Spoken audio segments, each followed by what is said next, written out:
Financial markets పై పట్టు సాధించాలనుకునే వాళ్ళు Revanth conduct చేసే వెబినార్ కోసం ఈ నెంబర్ కి కాల్ చేయండి.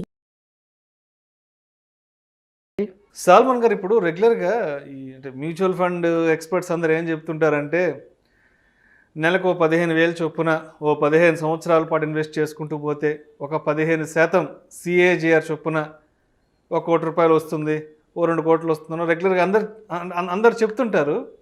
అంటే నిజంగా అలా వర్కౌట్ అయ్యి 2 కోట్లు, 3 కోట్లు, 4 కోట్లు, 5 కోట్లు, 10 కోట్లు వచ్చిన ఫండ్స్ ఏమున్నా ఉన్నాయా? అంటే మీ ఎక్స్పీరియన్స్లో అలాంటి ఫండ్స్ను మీరేమన్నా చూసారంటే ఎక్కడైనా ఫేస్ చేశారా? విష్ణు గారు మంచి క్వశ్చన్ అడిగారండి. మనకి మ్యూచువల్ ఫండ్స్లో పవర్ ఆఫ్ కాంపౌండింగ్ అంటే చక్రవడ్డీ మహిమ, eighth wonder of the world according to Albert Einstein. అయితే విష్ణు గారు నేను ఒక్కటి అడుగుతాను, చెప్పండి. మనము చంద్రమండలానికి వెళ్ళాలంటే ప్రతిరోజు ఒక స్టెప్. మొదటి రోజు ఒక అడుగు వేసాం, రెండో రోజు 2 అడుగులు వేసాం, మూడో రోజు డబల్ అంటే 4 అడుగులు, 4గో రోజు 8 అడుగులు. ఇలా మనం ఇలా వేసుకుంటూ వెళ్తే చంద్రమండలానికి మనం ఎన్ని రోజుల్లో చేరగలం? 2 సంవత్సరాలు పడుతుందా, 20 సంవత్సరాలు పడుతుందా? చెప్పండి విష్ణు గారు. ఏమో సాల్మన్ గారు మీరే చెప్పాలి దానికి, ఎందుకంటే నేను ఎప్పుడు అందరూ ఆలోచించలేదు చంద్రమండలానికి నడిచి వెళ్తే 8 సంవత్సరాలు పడుతుంది అనేది. సో మీరే చెప్పాలి అది కూడా. జనరల్గా విష్ణు గారు మనం ఏమనుకుంటామంటే 20 ఇయర్స్ అనుకుంటాం, అంటే చంద్రమండలం దూరం కాబట్టి, లేదా 2 ఇయర్స్ అనుకోండి. కానీ వండర్ ఏమిటంటే విష్ణు గారు, ప్రతిరోజు స్టెప్స్ డబల్ అవుతున్నాయి. ఫస్ట్ స్టార్ట్ చేసినప్పుడు 1 అడుగు, రెండో రోజుకి 2 అడుగులే, మూడో రోజుకి 4 అడుగులే. కానీ మీరు నమ్మరు, 31 డేస్లో 6.5 లక్షల కిలోమీటర్లు కవర్ అవుతాయి. లెక్కేసుకోండి, 6.5 లక్షల కిలోమీటర్లు 31 డేస్లో కవర్ అవుతాయి. అంటే కాంపౌండింగ్ లెక్కన ప్రతిరోజు డబల్ అవుతాయి. ప్రతిరోజు ఇప్పుడు కాంపౌండింగ్ మనం ఎలా లెక్కేస్తాం? 3 ఇయర్స్కి డబల్ అయితే, 4 ఇయర్స్ మన రేట్ ఆఫ్ రిటర్న్స్ని బట్టి 5 ఇయర్స్కి డబల్ అయితే, 6 ఇయర్స్ డబల్, అలా కదా. So rule of 72. సో 31 డేస్లోనే మనం 6.5 లక్షల కిలోమీటర్లు చంద్రమండలాన్ని చేరుకోగలం. అది పవర్ ఆఫ్ కాంపౌండ్. ఇక్కడ మీరు ఒకటి చూడండి విష్ణు గారు, జస్ట్ 10 డేస్ డిలే చేస్తే మనం రీచ్ అయ్యేది ఓన్లీ 10 కిలోమీటర్లు. అంటే ఇన్వెస్ట్మెంట్స్లో ఎప్పుడైనా స్టార్ట్ ఎర్లీ, చాలా తొందరగా చిన్న ఏజ్లో స్టార్ట్ చేయాలి. Invest for long term. ఎంత ఎక్కువ చేసాము అన్నది కాదు, ఎంత తక్కువ చేసినా కూడా ఎంత ఎర్లీగా స్టార్ట్ చేసి దీర్ఘకాలం ఉండాలి. అంటే ఒక 24-25 ఏళ్ళకి ఉద్యోగం వచ్చిందంటే 20 ఏళ్ళ పాటు కానీ స్టే చేయగలిగితే, 20 ఏళ్ళు స్టే చేస్తే 45 ఇయర్స్ ఏజ్కి మంచి రిటర్న్ వస్తుంది. 25 ఏళ్ళు 30 ఏళ్ళు ఉంచితే మీకు ఎంత వస్తుందో నేను 1-2 మ్యూచువల్ ఫండ్స్ స్కీమ్స్ చెబుతా విష్ణు గారు. ఓకేనా విష్ణు గారు? దీర్ఘకాలం ఉండాలి. ఇప్పుడు మన సెన్సెక్స్లో కూడా పవర్ ఆఫ్ కాంపౌండింగ్ 100 సెన్సెక్స్ 44 ఏళ్లలో 70,000 అయింది, 15%తో. ₹1,00,000 7 కోట్లు అయింది. ఇప్పుడు ఇలాంటి ఫండ్స్ ఏమైనా ఉన్నాయా? ఇప్పుడు మీకు ఉదాహరణ చెప్తున్నాను విష్ణు గారు. ఒక fund Nippon growth fund, 94-95 start అయింది. 95 2021 అక్టోబర్లో మాట్లాడుకున్నాం మనము 2-3 ఇయర్స్ బ్యాక్ మాట్లాడుకున్నాం. అప్పుడు NAV 1900 ఉంది. ఎవరైతే ₹1,00,000 పెట్టారో 1,90,00,000 లంసమ్ అయింది. సిప్ కూడా చెప్పాను నేను అప్పుడు.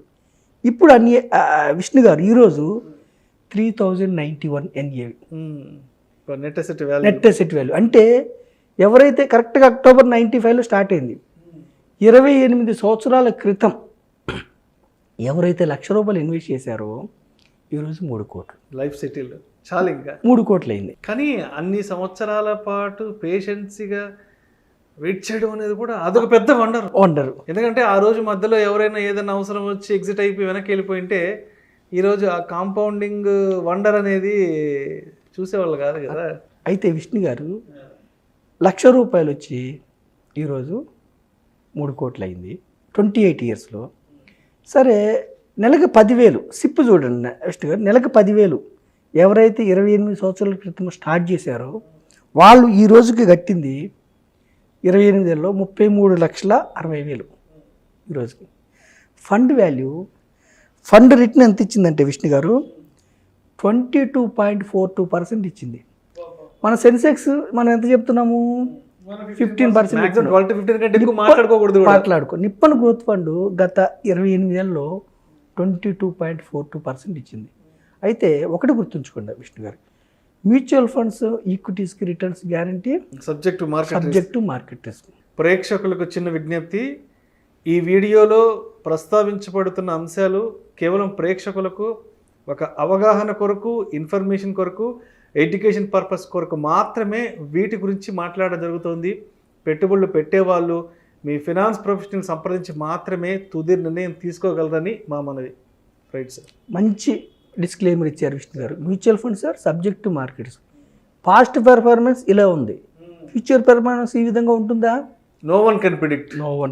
మార్కెట్ ఇలా ఉంటుందని ఎవరు చెప్పలేరు. కాకపోతే చరిత్ర ఆధారంగా సెన్సెక్స్, నిఫ్టీ మన యొక్క ఎకానమీకి సూచిక, ఇండస్ట్రియల్ గ్రోత్ సూచిక. మనం వాడే మనం ఏమైతే కన్జ్యూమ్ చేస్తున్నామో ఆ వస్తువులే మన దేశం పురోగమించడానికి కార్పొరేట్ వ్యవస్థ. సో సెన్సెక్స్ 15% ఇస్తే Nippon growth fund mid cap fund 22.42% ఇచ్చింది. 33 లక్షల, నెలకు 10,000 లెక్కన 28 సంవత్సరాలు ఇన్వెస్ట్ చేస్తూ ఉంటే కట్టిన సొమ్ము 33,60,000. ఈ రోజుకి ఆ వాల్యూ 17 crores 18 lakhs. ఖచ్చితంగా 17 కోట్లు. 18 lakhs అంటే అరౌండ్ 18 కోట్లు అయింది.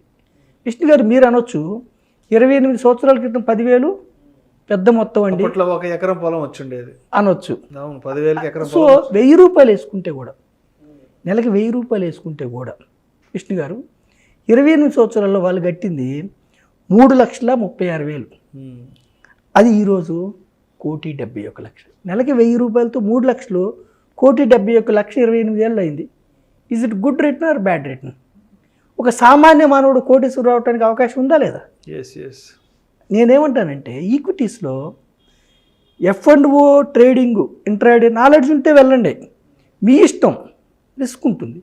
నాలెడ్జ్ లేకుండా హాయిగా కూర్చొని నెలకి 100 రూపాయలు, 500, 1,000 రూపాయలు ఒక సామాన్య మానవుడు కూడా ఒక లార్జ్ క్యాప్ ఫండ్ తీసుకుంటే, ఇండియాలో ఉన్న లార్జ్ క్యాప్ అంటే టాప్ 100 కంపెనీస్, ఇండియాలో ఉన్న టాప్ 100 కంపెనీస్లోంచి ఒక 30 to 40 కంపెనీస్ని ఫండ్ మేనేజర్ పిక్ చేసుకొని ఆ కంపెనీస్లో ఇన్వెస్ట్ చేస్తారు. ఇన్వెస్ట్ చేయటువంటి ఏమిటి? స్టాక్స్ కొట్టడం. మీరు కూడా నెలకు 500 కట్టిన వాళ్ళు కూడా part owner of the 30 to 40 companies. నెలకి 1,000 రూపాయలతో కూడా 3,36,000, 1,71,00,000 అయింది. ఇది పవర్ ఆఫ్ కాంపౌండింగే కాదా? పవర్ ఆఫ్ కాంపౌండింగ్లో 1% తేడా వస్తే కూడా జంప్ అవుతూ ఉంటుంది. కరెక్ట్గా 2 సంవత్సరాల క్రితం 1,00,000 రూపాయలు, 2 సంవత్సరాల క్రితం 1,70,00,000, 1,80,00,000, 90,00,000 అయితే మనం లంసము ఈరోజు 3 కోట్లు అయింది. 2 సంవత్సరాల్లో ఇంకొక 1,20,00,000 పెరిగింది. అర్థం విష్ణు గారు. అలాగే ఇంకొకటి, ఎప్పుడు నిప్పన్ గ్రోత్ ఫండ్ కాకుండా Sundaram mid cap fund. Nippon growth fund ఏమో 28 years క్రితం స్టార్ట్ అయింది. Sundaram mid cap fund 21 years క్రితం స్టార్ట్ అయింది. ఎప్పుడంటే విష్ణు గారు 21 years అంటే అరౌండ్ 2002. ఓకేనా విష్ణు గారు? అప్పటి నుంచి కూడా ఈ ఫండ్ 23.5% రిటర్న్స్ ఇచ్చింది. ఎన్ఏవి ఈరోజు 1,000 రీచ్ అయింది. అంటే ఎవరైతే 21 సంవత్సరాల క్రితం 1,00,000 పెట్టారో ఈరోజు 1 crore. ఓకేనా విష్ణు గారు? నెలకి ఎవరైతే ఒక్కసారి ఎన్ఎఫ్ఓ వచ్చినప్పుడు 1,00,000 పెట్టారో ఈరోజు ఎన్ఏవి 1,000 రూపాయలు, అంటే 1,00,00,000 రూపాయలు 21 yearsలో. మనం 15% లెక్కేస్తే 20 ఏళ్లలో 1,00,000 వచ్చి 15% లెక్కేస్తే 15 లక్షలు, 16 లక్షల దగ్గర ఆగిపోద్ది. కానీ ఇది 23.5% ఇచ్చింది. ఎప్పటికి లాగిస్తుందా? చెప్పలేము. అంటే పవర్ ఆఫ్ కాంపౌండింగ్ని అర్థం చేసుకోవడానికి చెప్తున్నా నేను. 23% అంటే అరౌండ్ 3.5 yearsలో డబుల్ అవుతూ ఉంటుంది. అంటే ఇదేదో మనం రికమెండ్ చేయటం కాదు, ఏదో మోసుకొని రావడమే కాదు. కాంపౌండింగ్ ఎఫెక్ట్ అనేది ఎట్లా వర్కౌట్ అవుతుంది లాంగ్ రన్లో కాంపౌండింగ్ ఎఫెక్ట్ వల్ల రిటర్న్స్ ఎక్కువ వస్తే మళ్ళీ డబుల్ అవుతుంది. మాట్లాడుకోవడం అంతే, నాట్ అబౌట్ ది ప్రోడక్ట్. రెండవది ఏమిటంటే ఈక్విటీస్లో ఎప్పుడైనా దీర్ఘకాలం ఉండాలి. దీర్ఘకాలం ఉంటే ఈక్విటీస్లో రిస్క్ తగ్గుతుంది. 15-20 సంవత్సరాలు ఉన్న వాళ్ళకి సెన్సెక్స్లో zero negative returns, roll back returns. Any year start చేయండి, స్టార్ట్ చేసిన దగ్గర నుంచి 15 ఏళ్ళు ఏ ఇయర్లో ఉన్న వాళ్ళకి నెగిటివ్ రిటర్న్స్ లేవు. 20 years ఉన్న వాళ్ళకి నెగిటివ్ రిటర్న్స్ లేవు. 10 ఏళ్ళు ఉంటే ఒక్కసారి వచ్చింది. మరి ఫ్యూచర్లో కూడా 10 ఏళ్ళకి ఒకసారి వస్తుందంటే ఒకసారి రావచ్చు, 2 సార్లు రావచ్చు. ఆ టైంలో యుద్ధం వచ్చో ఇంకొకటి వచ్చో నెగిటివ్ రిటర్న్స్ రావచ్చు. ఈక్విటీస్లో ఏమిటంటే లాంగ్ రన్ ఉంటే మనకి జీరో రిస్క్ ఉంది, 15% అబౌవ్ ఉంటుంది. చరిత్ర ఆధారంగా చెప్తున్నాం. ఎప్పుడన్నా డౌన్ అయితే కూడా మనం మళ్ళీ వెయిట్ చేస్తే బౌన్స్ బ్యాక్ అవుతుంది ఎకానమీ. రెండవది ఏమిటంటే విష్ణు గారు, సుందరం మిడ్ క్యాప్ కూడా 21 yearsలో కోటీశ్వరం చేసింది. నెలకు 10,000 సిప్ చెప్తున్నాను, లంసమ్ము చెప్తున్నాను, సిప్ నెలకు 10,000 21 yearsలో వాళ్ళు కట్టింది 25 లక్షలు. ఓకేనా విష్ణు గారు? వచ్చిన అమౌంట్ 4,76 lakhs. నెలకు 10,000 21 సంవత్సరాల పాటు కడితే కట్టింది 25 lakhs అరౌండ్ 4,76,00,000 వచ్చింది. ఎంత పర్సెంటేజీ? అరౌండ్ 23.5% CAGR ఇచ్చింది సుందరం మిడ్ క్యాప్.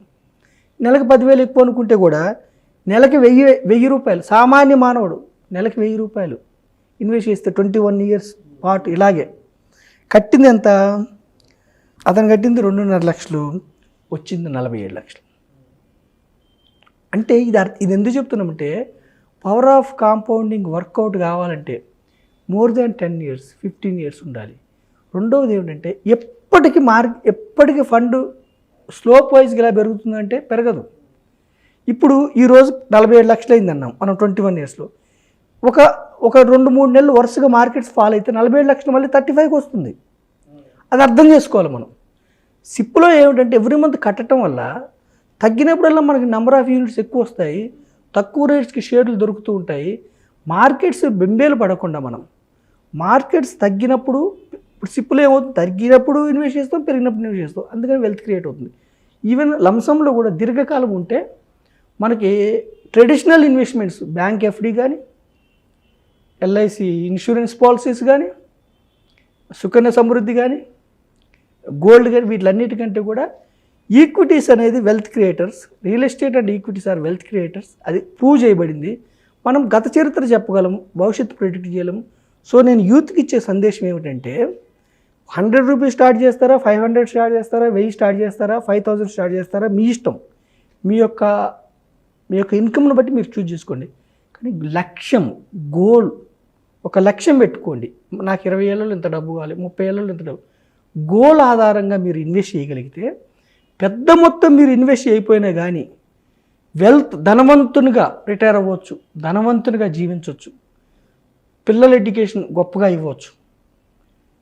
మన లివింగ్ స్టైల్ ఒక 20 years తర్వాత మారిపోవచ్చు. అంటే ఈక్విటీస్ అనేది వెల్త్ క్రియేటర్స్ అని చరిత్ర ప్రూవ్ చేసింది. ఇంతకుముందు మనం చెప్పడం లేదు. ఇప్పుడు సెన్సెక్స్ హిస్టరీ ఉంది, మనకి నిఫ్టీ హిస్టరీ ఉంది, మ్యూచువల్ ఫండ్స్ హిస్టరీ ఉంది. 2 ఫండ్సే చెప్పాను నేను, టైం ఉండలేదు కాబట్టి. అలా 20 years బ్యాక్ స్టార్ట్ అయిన చాలా ఫండ్స్ 12%, 15%, 18%, 20%, 22% కూడా ఇచ్చినాయి. చాలా ఫండ్స్ ఇచ్చినాయి. అయితే ఒకటి గుర్తుంచుకోండి, ఈ యొక్క రిటర్న్స్ అనేవి గ్యారంటీ కాదు. Mutual funds are subject to market ఒడిదుడుకులకి ఇవి లోబడి ఉంటాయి. Past performance may not sustain in future. గత చరిత్ర ఫ్యూచర్లో వస్తుందా అంటే చెప్పలేము.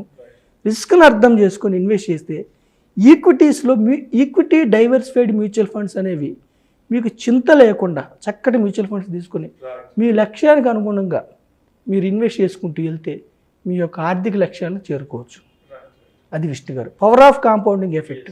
Thank you so much Salman garu. అంటే లాంగ్ రన్లో లాంగ్ టెన్యూర్ ఇన్వెస్ట్మెంట్స్ విషయంలో పవర్ ఆఫ్ కాంపౌండింగ్ అనేది ఏ విధంగా వర్కౌట్ అవుతుంది, దానివల్ల ఎటువంటి రిటర్న్స్ మన చేతికి వస్తాయనే అంశం గురించి చాలా చక్కగా మన ప్రేక్షకులకు మీ విశ్లేషణ ద్వారా తెలియజేస్తారు. Thank you so much sir. Thank you Vishnu గారు, థ్యాంక్ యూ సో మచ్. ప్రేక్షకుల విజ్ఞప్తి, ఈ వీడియోలో ప్రస్తావించబడిన అంశాలు కేవలం ప్రేక్షకులకు ఒక అవగాహన కొరకు, ఒక ఇన్ఫర్మేషన్ కొరకు, ఒక ఎడ్యుకేషన్ పర్పస్ కొరకు మాత్రమే వీటి గురించి ప్రస్తావించడం జరిగింది. వీటిని రికమెండ్ చేయడం అయితే మా ఉద్దేశం కాదు. గత చరిత్ర ఆధారంగా రిటర్న్స్ ఎలా ఉన్నాయి, హిస్టారికల్ డేటా ప్రకారం ఏ ఫండ్ ఎలా పెర్ఫామ్ చేసింది అనే దాని బేస్గా మాత్రమే దీని గురించి మాట్లాడుకోవడం జరిగింది. Mutual fund investments are subject to market risk. Read all the related documents and schemes carefully before investing. తప్పనిసరిగా డిస్క్లైమర్ని ఎప్పుడు గుర్తుపెట్టుకోవాల్సిన అవసరం ఎంతైనా ఉంది. Thank you so much.